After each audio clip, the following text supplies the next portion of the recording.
కూడా ఒక గీతం, పాట లాంటిది అనమాట, కవిత్వం లాంటిది. ఏంటి?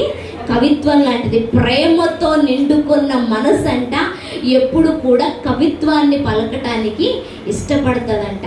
అయితే యేసయ్య సంఘాన్ని ఏ విధంగా ప్రేమిస్తున్నాడు అన్న విషయాన్ని ముందుగానే వేల సంవత్సరాల క్రితం సొలొమోనులోంచి దేవుడు మాట్లాడిన మాట. ఏ విధంగా దేవుడు సంఘాన్ని చూస్తున్నాడు.